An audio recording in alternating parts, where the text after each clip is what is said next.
¿Se ve bien? Sí, doctor. Sí, doctor, sí se ve. Muchas gracias.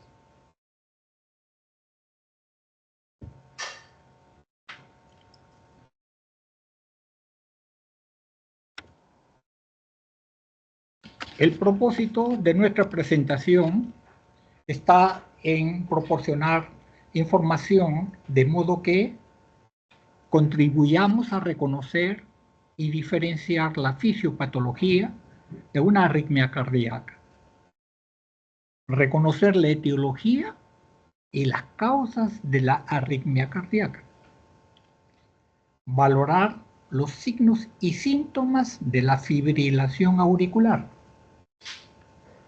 identificar los exámenes de ayuda diagnóstica y estrategias de manejo y cuidados de la fibrilación auricular. En la pantalla mostramos lo que ustedes aprendieron en fisiología, la génesis del potencial de acción. Si apreciamos estas líneas amarillas, entendemos que fuera de la línea es el exterior de la célula. Y bajando la línea está el interior de la célula. Apreciamos los símbolos de los iones sodio, calcio, potasio. El potencial de transmembrana se inicia reconociendo que existe una suerte de polaridad de la membrana celular, en razón de que el sodio es extracelular fundamentalmente, y la carga interior de la célula es negativa, a pesar de la presencia del catión potasio. Cuando estamos en menos 90 milivolts, estamos en la condición de la membrana celular que está polarizando la célula. Se apertura el canal de sodio y rápidamente se produce una carga extra positiva al interior de la célula, de modo que se da un potencial de acción invertido que puede llegar a 20 milivolts. Cuando se llega a esta situación, la bomba de sodio-potasio determina llevar al sodio a su lugar de origen, o sea, el extracelular. Y aquí escribimos sodio, sale, ingresa el potasio y genera la primera fase del potencial de acción.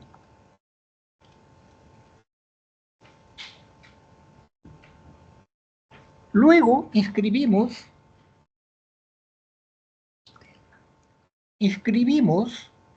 la segunda fase del potencial de acción, que corresponde al ingreso del ion calcio.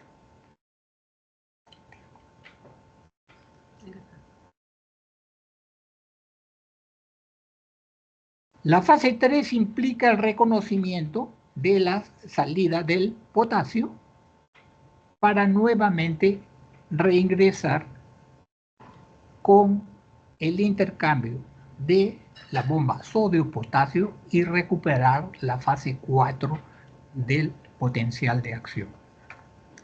Hay un periodo de tiempo donde se inscribe lo que se llama el periodo refractario absoluto. En este tiempo, la célula no responde a ningún estímulo.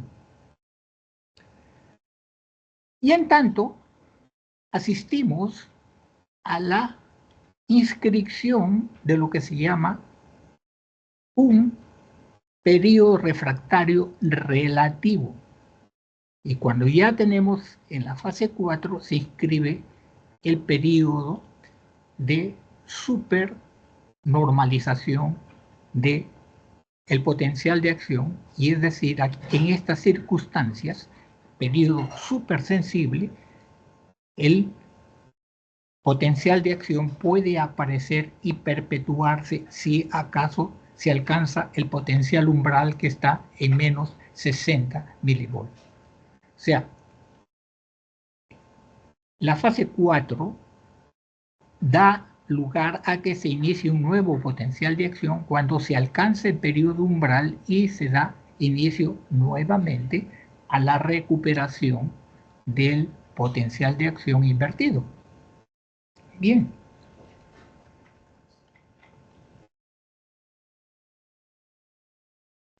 Entonces, inscrita el periodo refractario absoluto, la célula no responde a ningún estímulo, llegamos a la refractariedad relativa e inscribimos el periodo supernormal.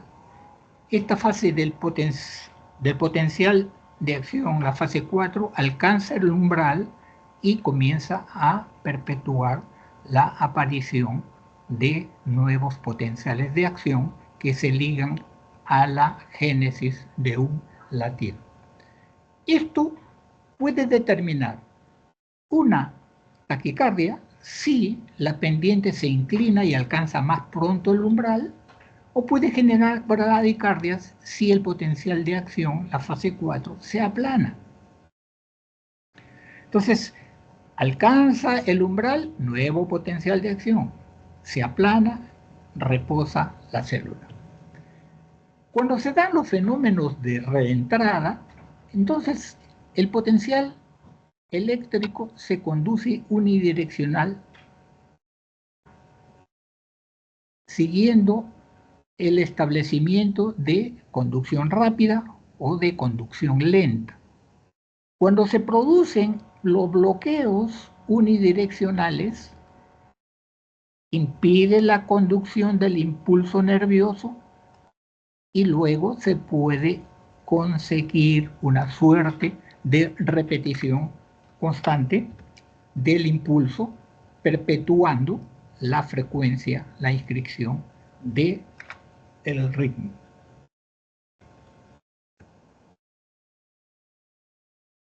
Entonces, los principales mecanismos de las arritmias cardíacas pueden dividirse en trastornos de la formación del impulso, trastornos de la conducción del impulso o en una suerte de combinación de estos dos elementos. El mecanismo de las arritmias cardíacas tienen que ver entonces con el impulso de formación y tiene que relacionarse también con trastornos de la conducción del impulso. Cuando el automatismo está aumentado, entonces puede estar normal o puede estar alterado. Un automatismo anormal puede desencadenar una actividad con pospotenciales tardíos o pospotenciales precoces. El trastorno de la conducción del impulso puede deberse a fenómenos de reentrada anatómica, reentrada funcional, de modo tal que, considerando que hay conducción rápida y conducción lenta, una alteración funcional va a determinar una reentrada, obedeciendo a la perpetuación de la transmisión de los impulsos. En la pantalla tenemos la representación de un complejo PQRST del electrocardiograma. En el intervalo PR no hay inscripción o hay inscripción de la onda P. La onda Q genera la onda R, luego se genera la onda S, el punto J y finalmente la onda T. Los intervalos tienen entonces ondas. Los segmentos no tienen ondas. tiene porción de estímulo. Se inscribe entre la P y la Q el segmento PR. Y entre el punto J y el inicio de la onda T, el segmento ST. El complejo QRS inscribe su periodo de tiempo. O sea, los intervalos consideran la formación de las ondas, mientras que los segmentos no aparecen ondas. La representación de la onda P significa la despolarización o inscripción de la primera onda. Luego continúa la inscripción del QRS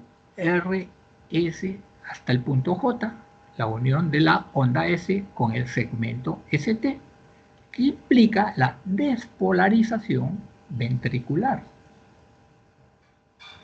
El segmento ST da inicio a la repolarización ventricular, es decir, preparar a la célula para generar un nuevo impulso. Y la onda T tiene que ver con la repolarización ventricular. Y acto seguido continuamos con el intervalo PR, el inicio del QRST y termina con la despolarización ventricular y la repolarización, inscribiendo el tiempo QT, el intervalo QT. Aquí vemos en pantalla cómo se va inscribiendo el monitoreo de las ondas que nos sirven para estar vigilantes de la alteración de estas ondas de modo tal que nos pueda estar anunciando la presencia de la arritmia y de qué tipo es. Aquí además fisiológicamente no siempre se ve, se inscribe la onda T, perdón, la onda U. Esta es la onda U, que no tiene presencia siempre, pero que fisiológicamente puede inscribirse. El tejido de conducción se origina a nivel del nodo sinusal. El nodo sinusal se interrelaciona con el nodo atrioventricular a través de haces auriculares. Se llega a la central GIS en la unión auriculoventricular y se da inicio al haz de His.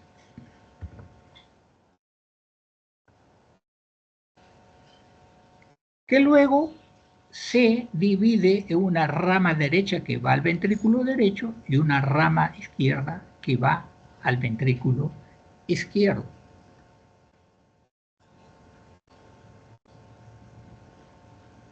Este nodo sinusal y el nodo atrioventricular están influenciados por el sistema autonómico simpático, fundamentalmente el sinusal, el parasimpático, el nodo atrioventricular. En ocasiones pueden inscribirse vías accesorias. Y esta vía accesoria puede hacer que la conducción no respete los tejidos que están establecidos para conducción regularmente. Y entonces el mecanismo es que inscriben una onda P y una onda delta. Esta conducción es una conducción aberrante y habitualmente la conocemos con el nombre de Wolff-Parkinson-White. Y puede hacer que la presencia de este haz aberrante pueda hacer que se conduzca todos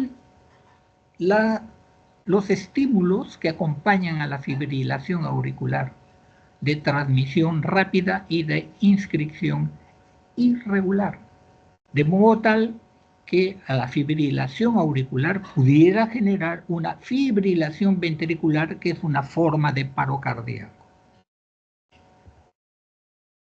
En pacientes con ritmo sinusal, los efectos de la digoxina y de fármacos como los calcioantagonistas, no dihidropiridinas, los beta bloqueadores, en su accionar sobre el nódulo atrioventricular, expresan la prolongación del intervalo PR. Esta prolongación del intervalo PR se llama bloqueo de primer grado. Aquí tienen una representación del alargamiento de la conducción PR largo, que traduce los hallazgos ecocardiográficos, que es materia de otro análisis, pero que, dada la importancia de tratar el PR, las consecuencias fisiológicas que le acompañan quedan inscritas, y en esta gráfica es ilustrativa con esos fines: ecocardiográfico e interpretación de la actividad mecánica de lo que ocurre en las cavidades cardíacas. Existen respuestas del ritmo cardíaco en función de la toxicidad cardíaca. Y la digital la mencionamos porque es un fármaco que nos ha orientado y nos ha servido mucho para inscribir diversos tipos de arritmias. Ya hemos hecho el bloqueo de primer grado, ahora estamos analizando la fibrilación auricular. ¿Qué es lo que les llama la atención en esta primera inscripción de la fibrilación auricular? Primero, que reparen que cada espiga es equivalente a un latido, o sea, un impulso eléctrico es equivalente a un evento mecánico. Vemos una espiga, otra, y automáticamente relacionamos con contracciones ventriculares. De otro lado, ustedes ven que no ven la onda P delante del QRS. No la ven. Hay unas oscilaciones pequeñas que se conocen como ondas F, no onda P, ondas F. Entonces, delante de un complejo QRS en la fibrilación auricular no aparece la onda P. Luego ven una suerte de serrucho.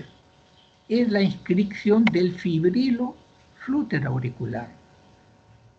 La conducción auriculoventricular no es regular. En cada onda tenemos, acá puede ver, 1, 2, y se inscribe la onda R. 1, 2, 3, 4, y se inscribe la onda R. O sea, una contracción, evento eléctrico, compara con un evento automático, latido. Los impulsos que hacen que la aparición de esta onda R sea ancha, bizarra, distinta, puede inscribir un punto de génesis del impulso eléctrico más bajo en el corazón. Es una taquicardia ventricular. Complejo ancho de inscripción regular reconoce taquicardia ventricular. La fibrilación ventricular tiene complejos anchos irregulares de diversa morfología que reconoce lo que se llama la fibrilación ventricular, una denominación de paro cardíaco, y que es generado por la intoxicación digitálica. Otro hecho que nos mostró el uso más corriente que se tenía de la digital fueron las taquicardias con bloqueos. PQRST, onda T. PQRST. Pero aquí ven que una onda P no se conduce. Otra onda P no conducida. Otra onda P no conducida. Y aquí ven una conducida, una onda P conducida versus otra que no se conduce. Otro complejo con onda P delante y una onda P que no es conducida. Esto de la repetición de complejos espigas rápidas es correspondiente a una taquiarritmia. Complejo angosto le decimos supraventricular. Se produce el bloqueo y es otro trastorno de conducción eléctrica reconocida, una taquiarritmia auricular paroxística con bloqueos auriculoventriculares. Esta es una taquicardia también expresada así, complejos invertidos acá, porque la génesis de los impulsos están en el nodo auriculoventricular. Regular, complejo ligeramente ancho, porque en el nodo auriculoventricular, en la parte baja, se está generando estos impulsos. Y luego identificamos lo que era la característica ligada al efecto digital al inicio de las arritmias que generan. Es un complejo normal, PQRST, y una onda T delante del complejo QRS, la onda R, ancha, con una onda T invertida, confundiéndose el segmento ST con la onda T. Esto es reconocido como bigeminismo ventricular. Muy bien, enfocamos ahora lo que es la fibrilación auricular.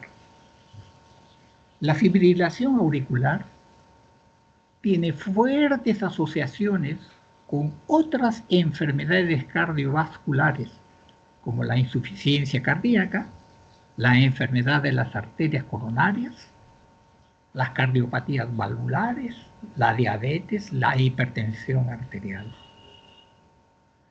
Se caracteriza por latidos cardíacos irregulares y a menudo rápidos.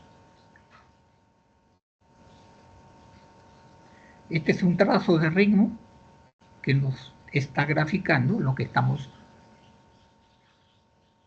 comunicando. Latidos cardíacos irregulares y a menudo rápidos.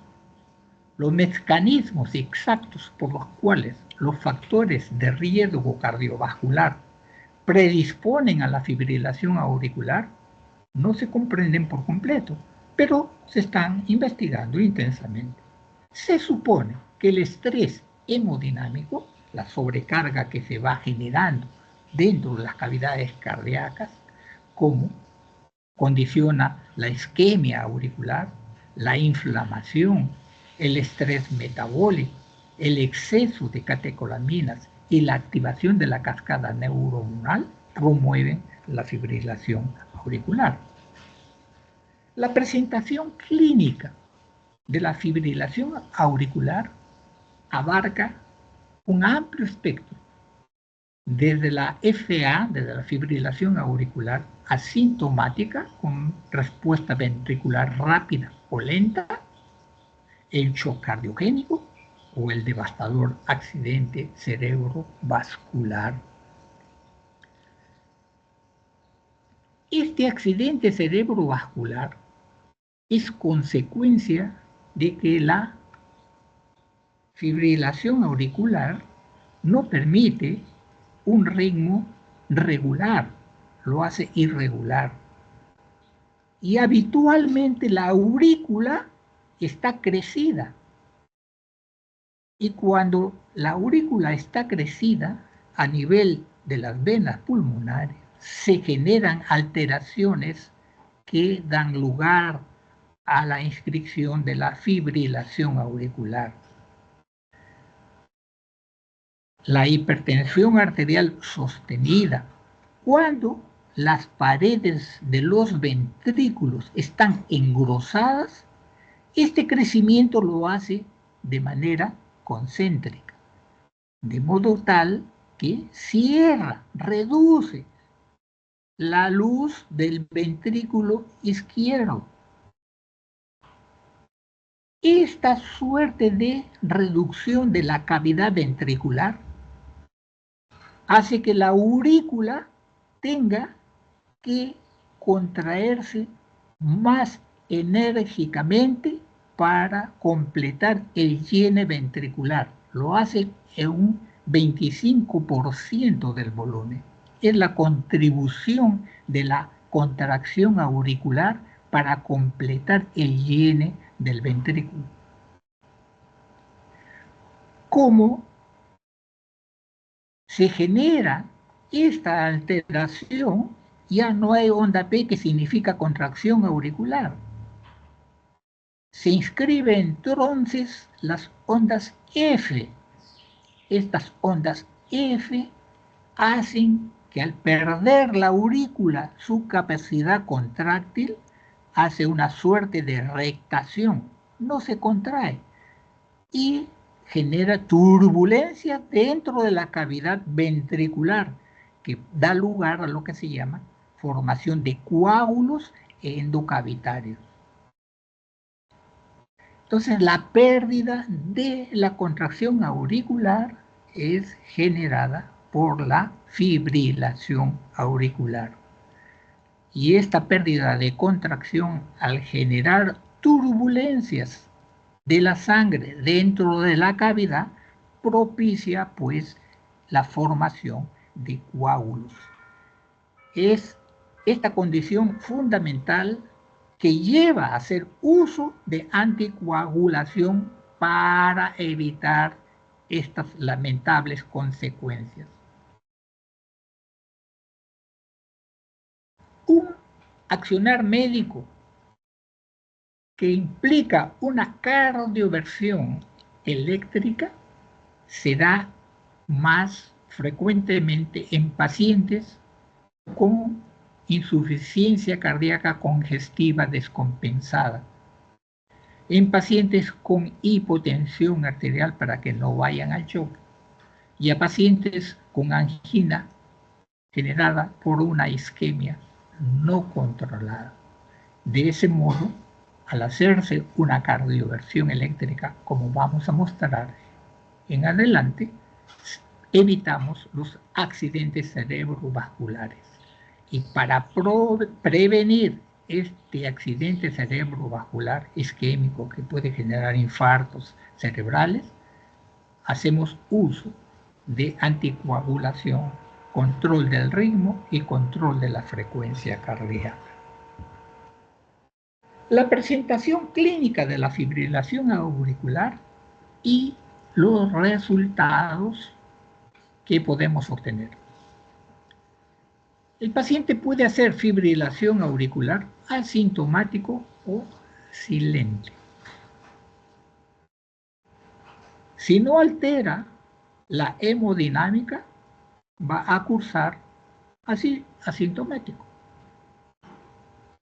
Cuando hace síntomas, estos síntomas pueden estar denunciando palpitaciones, dificultad respiratoria o disnea,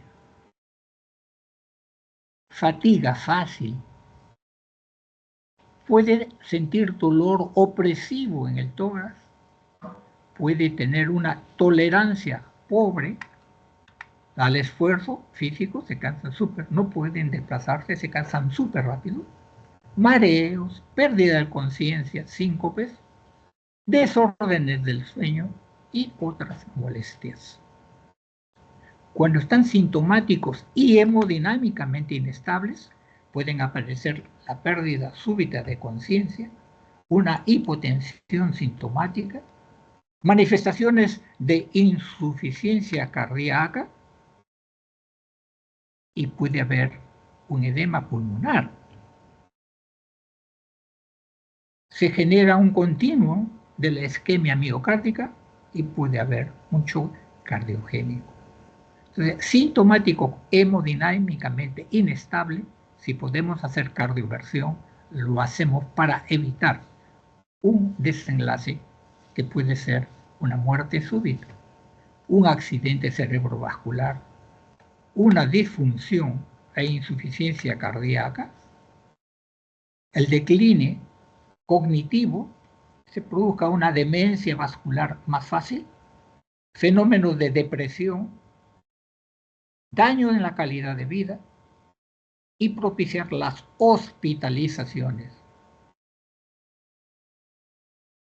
Aquí vemos, y para ilustrar la frecuencia en que la fibrilación auricular porcentajes en que puede comprometer y los mecanismos básicamente relacionados. Los factores de riesgo para la incidencia de la fibrilación auricular están razonadamente relacionados con la edad. O sea, los veteranos solemos hacer más fácilmente fibrilación auricular por la vejez misma. El envejecimiento entonces condiciona la génesis de la fibrilación auricular. Los varones lo sufrimos más que las damas, pero las damas cursan con más complicaciones de accidentes cerebrovasculares. Razones genéticas también participan. O sea, si nuestros padres nos dieron una fuente de génesis porque sufrieron de fibrilación auricular, lo más probable es que también cualquiera de los hijos expresen el comportamiento de esta enfermedad.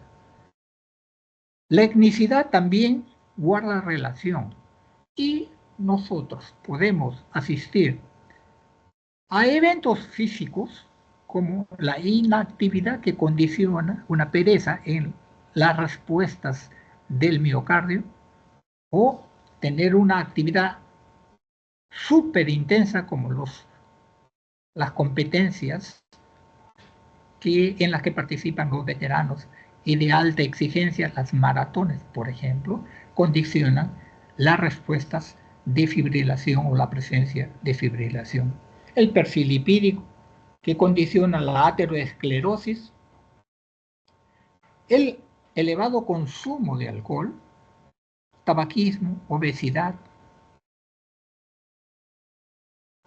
el apnea obstructiva del sueño, la enfermedad pulmonar obstructiva crónica, procesos inflamatorios, enfermedades inflamatorias, la enfermedad renal crónica, la prediabetes también condiciona la obesidad y el desarrollo metabólico de la resistencia a la insulina, hipertensión arterial y otros componentes que participan activamente en la modificación estructural de las paredes del corazón, de los ventrículos, generando reducción de la cavidad y propiciando una dificultad para el vaciamiento de la aurícula en su contracción, favoreciendo su crecimiento y la instalación de la fibrilación auricular.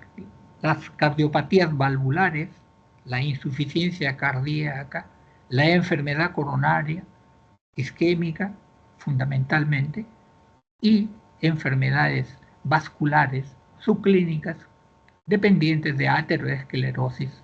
La cirugía para procesos agudos condicionan también el desarrollo de lo que es la fibrilación auricular. Esquema de los mecanismos postulados para el mantenimiento de la fibrilación auricular. Ondas que se generan en distintas fuentes, la actividad automática aumentada, mecanismos anatómicos de reentrada propician la génesis durable, perdurable, permanente de los impulsos cardíacos. Una historia inicial y el examen físico incluyen lo siguiente. una documentación y evaluación del tipo, duración y frecuencia de los síntomas.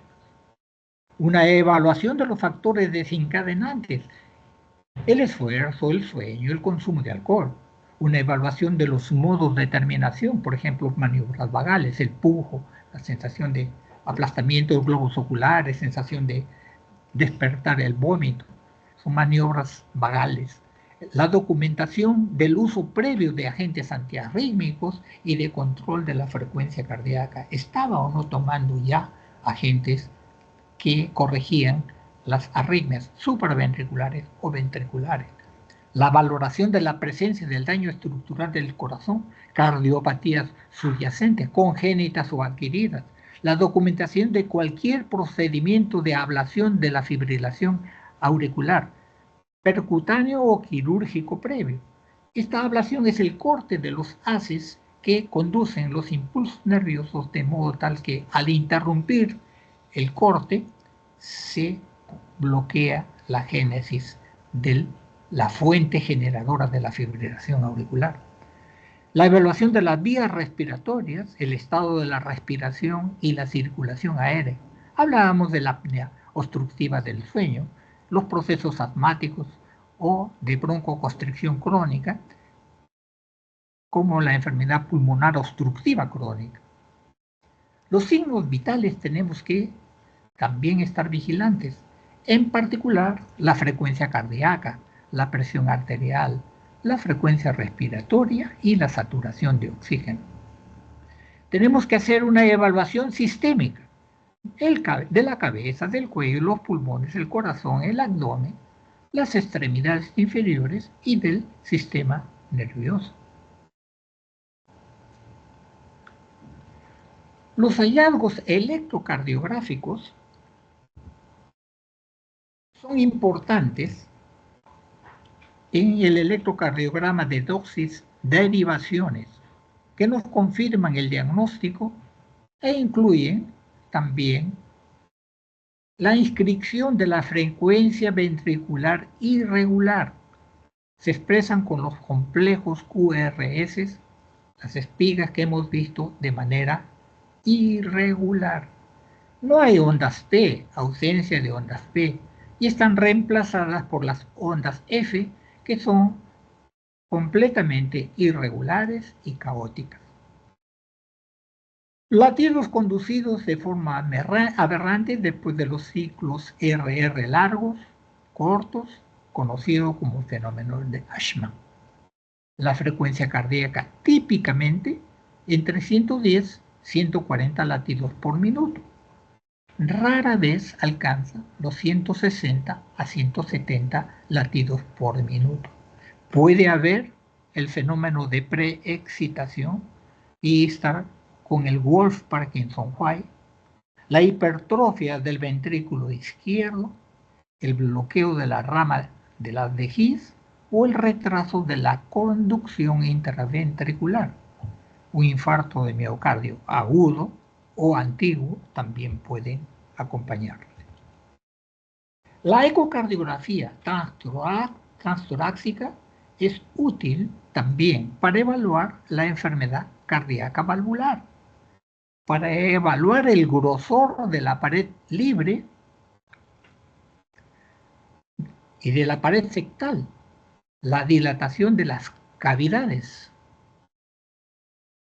para estimar la función ventricular y evaluar los trombos cavitarios, para estimar la presión sistólica de la arteria pulmonar y descartar hipertensión pulmonar, para evaluar la enfermedad pericárdica y la grasa pericárdica.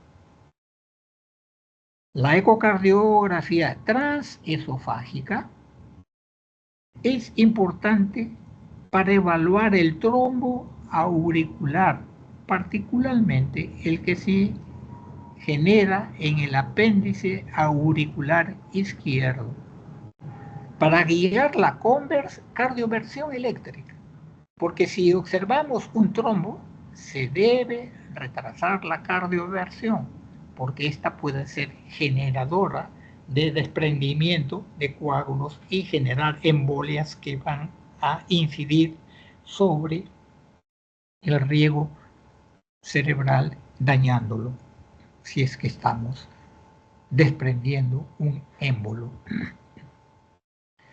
Los factores que aumentan el riesgo de sangrado con la anticoagulación incluyen los siguientes. Habíamos dicho que esta entidad necesariamente reconoce que debemos hacer uso de anticoagulación para hacer prevención de la formación de los trombos y que no se desprendan émbolos que pudieran ocluir las arterias cerebrales. ¿Qué tenemos que saber? Si hay un historial de sangrado, que es el factor predictivo más fuerte, porque puede facilitar y propiciar sangrados no controlados. La edad mayor de 75 años expone a los pacientes. La enfermedad hepática o renal que estén presentes contribuyen a hacer más difícil el manejo del paciente con fibrilación auricular. La presencia de cáncer, porque el cáncer habitualmente cursa con respuestas hipercoagulantes. Entonces se forman trombos más fácilmente. El antecedente de trombocitopenia, plaquetas bajas o uso de antiagregantes plaquetarios también hay que considerar.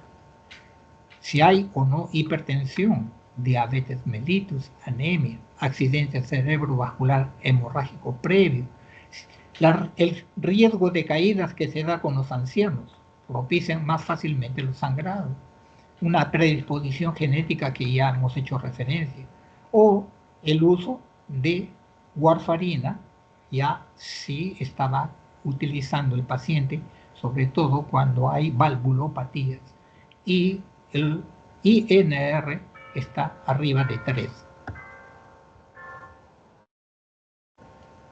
¿Qué estrategias debemos de usar para controlar la frecuencia alta?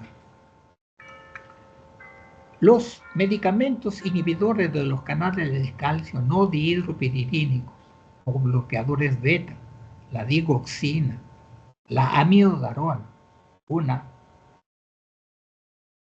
sustancia importante pero con muchos efectos colaterales. La modificación del nódulo auriculoventricular con colocación de marcapasos permanente nos ayudan a controlar la frecuencia cardíaca de modo tal que nos asegure que no hay otra forma de controlar la frecuencia y el ritmo cardíaco. Nos ayuda esta implantación de dispositivos. Una estrategia de control del ritmo que tiene que ver con la neutralización de la rapidez y la corrección de la fibrilación auricular es el uso de la cardioversión eléctrica, generalmente empleada como estrategia de tratamiento de primera línea en pacientes jóvenes que están sintomáticos. Hacer también la cardioversión medicamentosa. Implica el uso de fármacos como la flecainida, la propafenona, la dofetilida, la amiodarona, el sotalol endovenoso. La ablación basada en catéter, quirúrgica o híbrida, de modo tal que se corten los vasos conductores e interrumpan la fibrilación auricular. Los pedales se ponen en el pecho y se anda monitoreando el ritmo cardíaco. Así inicia la fibrilación auricular y cuando se hace la descarga, si es exitosa, se inscribe el electrocardiograma normal. Un esquema de clasificación de la fibrilación auricular es establecer si es el primer diagnóstico de fibrilación auricular, si esta es paroxística, es persistente o es permanente. Una FA paroxística se considera recurrente cuando un paciente tiene 2 o más episodios. Si la FA recurrente termina espontáneamente, se designa como paroxística. Se ha encontrado que algunos pacientes con fibrilación auricular paroxística, por lo general más jóvenes, tienen distintos focos eléctricamente activos dentro de sus venas pulmonares. Estos pacientes generalmente tienen muchas ectopias auriculares prematuras observadas en la monitorización del Holter, un electrocardiograma de 24 horas. El aislamiento o eliminación de estos focos puede conducir a la eliminación del desencadenante para los paroxismos de fibrilación auricular. Es decir, si ya nosotros tenemos un registro con contracciones prematuras de origen ectópico fuera de lugar, que se inscriben antes del tiempo, si son angostos serán arritmias supraventriculares y estará anunciándonos que si no controlamos esa fuente, vamos a desarrollar finalmente la fibrilación auricular. Si la FA recurrente es sostenida, se considera persistente, independientemente de si la arritmia termina con la terapia farmacológica o con la cardioversión eléctrica. La FA persistente puede ser la primera presentación de FA o el resultado de episodios recurrentes de FA paroxística. Los pacientes con FA persistente también incluyen aquellos con FA de larga duración en los que no se ha indicado o intentado la cardioversión, lo que a menudo conduce a una FA permanente.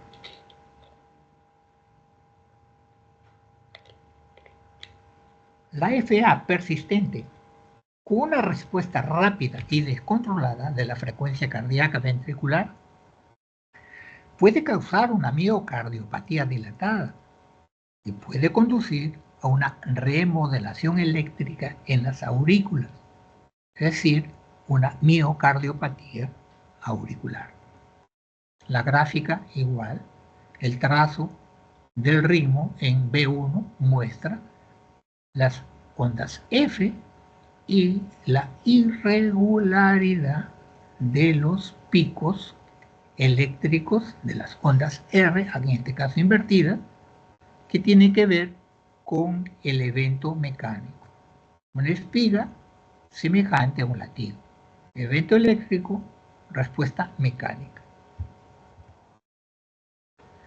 La fibrilación auricular permanente se reconoce como el ritmo aceptado y los principales objetivos del tratamiento son el control de la frecuencia cardíaca y la anticoagulación.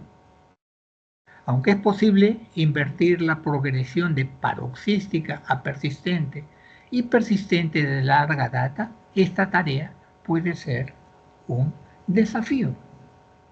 Nuevamente la caracterización de los trazos de frecuencia rápida o corta o larga. Entonces, el primer diagnóstico del patrón de la fibrilación auricular es aquella que no fue diagnosticada antes, independientemente de su duración o de la presencia o gravedad de los síntomas relacionados con la fibrilación auricular. Es paroxística, aquella que termina espontáneamente o con intervención dentro de los 7 días del inicio de la arritmia. Se hace persistente si se mantiene continuamente más de 7 días, incluidos los episodios terminados por cardioversión, medicamentosa o eléctrica, después de más de 7 días. Si es persistente de larga data, la FA continúa más de 12 meses de evolución, cuando se decide adoptar una estrategia de control del ritmo. Es permanente si es que la fibrilación auricular es aceptada por el paciente y el médico, y no se realizarán más intentos para restaurar o mantener el ritmo sinusal. La AFA permanente representa una actitud terapéutica del paciente y del médico. Si se adoptara una estrategia de control del ritmo, la arritmia se reclasificaría como FA persistente de larga duración.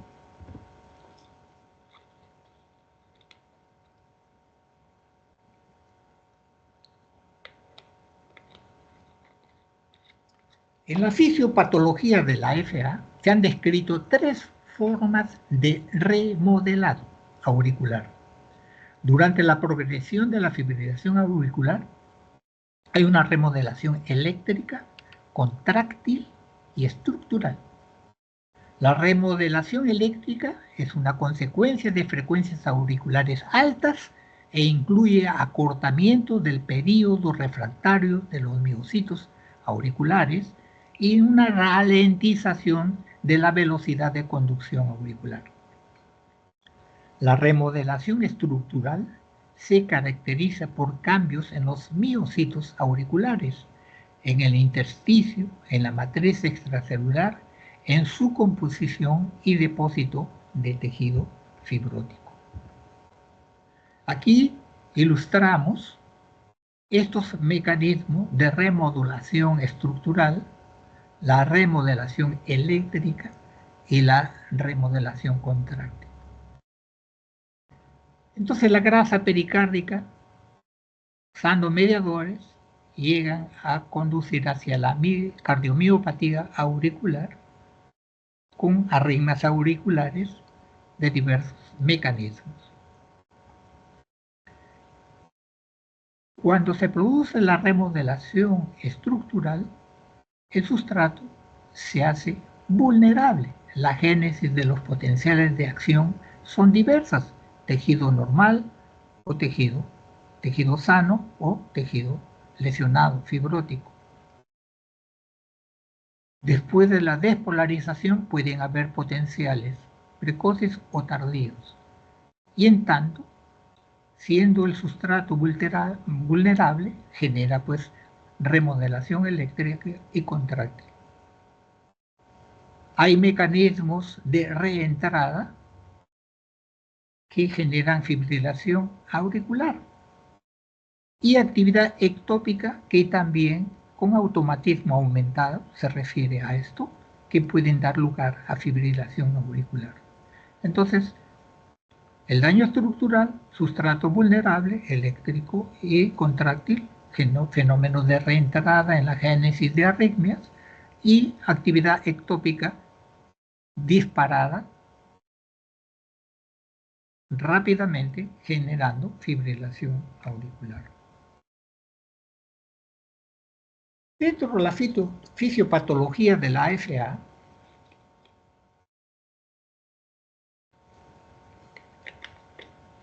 nos hemos referido a la grasa pericárdica debido a que se condiciona cuando existe diabetes mellitus y la obesidad. Estos elementos están en aumento y su prevalencia se está asociando con un riesgo elevado de fibrilación auricular. La diabetes genera adiposidad, condiciona hipertensión, la diabetes mismo, que genera síndrome metabólico, enfermedad vascular periférica, insuficiencia cardíaca y apnea del sueño, condicionantes de instalación de fibrilación auricular. Hay alteraciones de la carga hemodinámica, se condiciona una hipertrofia ventricular izquierda por hipertensión y los cambios metabólicos, y eso genera una disfunción diastólica y crecimiento auricular con fibrosis. El efecto sistemáticamente encontrado es la fibrilación auricular. Aunque los mecanismos precisos que causan la fibrilación auricular no se conocen por completo, la FA parece requerir tanto de un evento iniciador como de un evento permisivo, que es el sustrato auricular. Ya hemos hablado sobre la elasticidad, el crecimiento de la aurícula izquierda, el incremento de la presión endocavitaria y su incidencia sobre las venas pulmonares, donde se generan desencadenantes focalizados en la vena pulmonar que han sido destacados con diversos estudios. También se han evaluado los mecanismos que incluyen ondículas múltiples, ondas madre, rotores fijos o móviles y macro reentrantes. Lo que sí se aprecia también una reacción en las células auriculares que estimulan patológicamente y lideran un estado de hipercoagulabilidad. Estos son los asientos que nos llevan a usar necesariamente anticoagulación para evitar la génesis de émbolos y que nos puedan dar accidentes cerebrovasculares.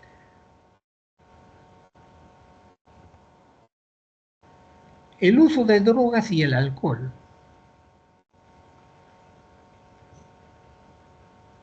Esta imagen nos muestra cómo una FA crece en un 16% cuando hay el sustrato reconocido y nosotros usamos vino como una de las bebidas más suaves. Sin embargo, el grueso de enfermedades cardíacas, como el infarto, se ve beneficiado en menos 31%, una protección de la insuficiencia cardíaca de menos 40 a menos 53%, una reducción y los strokes en un menos 17%. En la fibrilación auricular se comporta pues como los estimulantes, la cocaína, metanfetaminas y otras drogas ilícitas que han encontrado específicamente relacionados con la fibrilación auricular. El consumo crónico o agudo de alcohol, también conocido como corazón de vacaciones o de sábado por la noche, y el uso de drogas ilícitas favorecen la presentación de FA paroxística.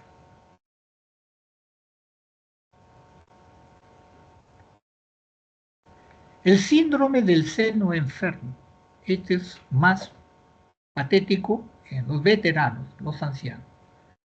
El síndrome del seno enfermo es un trastorno del ritmo cardíaco caracterizado por una disfunción sintomática del nodo sinusal. Puede manifestarse como bradicardia sinusal, sintomática, un bloqueo sinoauricular o un paro sinusal. Y a menudo está acompañado de taquiarritmias auriculares, también conocido como síndrome taquicardia bradicardia. O sea, coexisten una frecuencia rápida con una frecuencia lenta. Y tenemos que mirar el registro electrocardiográfico para identificar cuáles son las alteraciones eléctricas que están sucediendo, si hay taquiarritmia o hay bradiarritmia. La incidencia del síndrome del seno enfermo en adultos es de alrededor de 1 por 1000 personas y aumenta con el avance de la edad y la prevalencia de factores de riesgo cardiovascular. La implantación de marcapasos es la terapia establecida para el síndrome del seno enfermo sintomático. Y el implante de marcapasos en esta condición puede ser unicameral o puede ser bicameral, o sea, el estímulo en la aurícula y en el ventrículo. Esta es una suerte de dispositivo fisiológicamente más pegado a la normalidad. Muchas gracias. Hemos terminado la primera clase y estoy a su disposición, a vuestra disposición, si tienen alguna pregunta, por favor.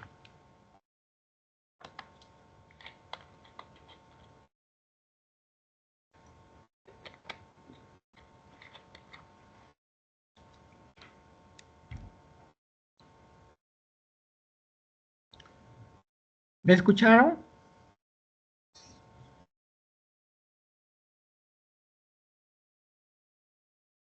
Sí, doctor, al parecer todo ha quedado bastante claro. No hay preguntas por el momento. Ah, muy bien. Muy bien. Vamos a ver.